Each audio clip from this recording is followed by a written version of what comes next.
Já falei isso aqui, eu vou continuar falando. Tem coisas que absolutamente ninguém precisa saber sobre você. Você não precisa ser um livro aberto. Você pode ter aquele 1% de privacidade que ninguém sabe, que ninguém nem sonha que você já viveu, que ninguém nem sonha que você já fez. Não é sobre ser misteriosa, não é sobre esconder, não é sobre mentir. É sobre ter um lugar dentro de você, da sua intimidade, que é só seu. E eu acho que isso é extremamente saudável. Principalmente para uma mulher.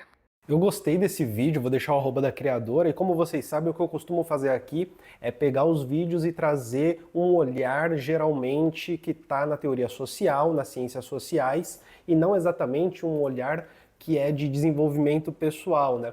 E eu achei muito legal esse vídeo porque tem uma coisa que me pega nele e que eu acho que vale a pena falar sobre, que é o seguinte: a pessoa que foi criada no contexto familiar, em que espaço pessoal não era um conceito, em que privacidade não era um conceito saudável, em que intimidade não era um conceito muito bem demarcado, dificilmente vai entender o que ela falou. Sabe aquela pessoa que ela tá sempre procurando algo, ela tá sempre olhando o celular do parceiro ou da parceira para tentar encontrar algo?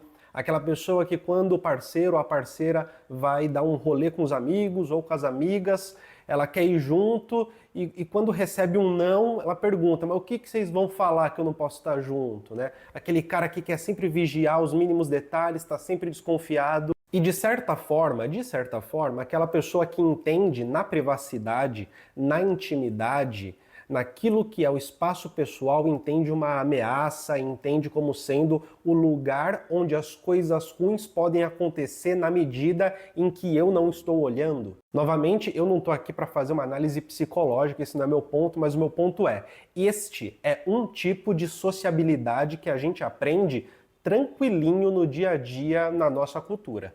E é óbvio que essa sociabilidade ela tem relação direta com N coisas, desde a maneira como nós nos relacionamos com as nossas famílias, que é uma maneira mais ou menos padronizada em que botar limite é uma forma de desrespeito, até mesmo da maneira como as hierarquias funcionam no Brasil, em que a hierarquia familiar ela se faz e se valida quando o outro está completamente sob meu controle, quando ele é um livro aberto, mas também tem a ver, agora pensando geograficamente ou então pensando urbanisticamente, com o fato de que no Brasil é muito comum que a gente viva todo mundo amontoado, principalmente nas grandes cidades, principalmente em lugares mais precários. E o ritmo da intimidade, a maneira como se compreende espaço pessoal, como se compreende o convívio nos espaços, obviamente vai mudar de um bairro em que você tem uma casa por lote, dividido por muros, versus um bairro onde você tem uma casa em cima da outra, tudo juntinho, uma janela com a outra janela. Mas não é só isso, tem todo o caldo cultural junto. E todo o caldo discursivo em conjunto também, que faz com que essas hierarquias que eu disse anteriormente tenham que se valer na prática. Aliás, eu esqueci de falar, eu sou Vinícius Siqueira, sou mestre e doutorando em Educação e Saúde pela Unifesp, e aqui eu falo de análise do discurso e teoria social. Deixa eu aproveitar e mandar um recadinho rápido. Participe da comunidade do Colunas Tortas, tem acesso ao nosso grupo exclusivo do WhatsApp, em que a gente troca uma ideia sobre crítica social, teoria social, algo mais próximo, a gente se diverte junto e tem acesso a vídeos exclusivos e a todas as lives que acontecem aqui no Colunas Tortas. Assim você contribui para o canal continuar vivo, contribui para que eu continue fazendo esse trabalho e ganhe acesso a elementos exclusivos só para membros. Agora bora continuar com o vídeo. E nesse discurso do controle, nesse discurso em que a intimidade passa a ser, a intimidade ou o espaço pessoal passam a ser muito mais ameaças a uma possível intimidade do que maneiras de fortalecer uma intimidade voluntária, neste discurso, o que a gente tem na real é uma maneira de não compreensão na prática, na realidade, que o próprio espaço pessoal existe. E é o tipo de coisa assim que não adianta explicar, né? Não adianta explicar. Não é o tipo de coisa que é um entendimento racional que vai fazer entender. Não se trata disso. E nem é o tipo de coisa que dá para se esperar respeito, porque muitas vezes no caldo cultural brasileiro o respeito ele existe enquanto medo ou enquanto uma imposição que ela precisa ser aceita para que não aconteça algo pior depois. O respeito não é gratuito. Eu quero dizer com isso, né? Eu quero dizer que em relações intrafamiliares Não dá para se esperar, a depender, né, do tipo de família, se for desse tipo assim, não dá para se esperar que a intimidade seja respeitada porque foi declarada. Porque além do conceito de intimidade, de privacidade, de espaço pessoal não ser operatório, além disso, o fato de ter demarcado o limite demonstra uma afronta. E quem você pensa que é para me afrontar? É óbvio que a mesma coisa vale para qualquer tipo de relação amistosa que existe em pequenos grupos sociais e até mesmo dentro de empresas também.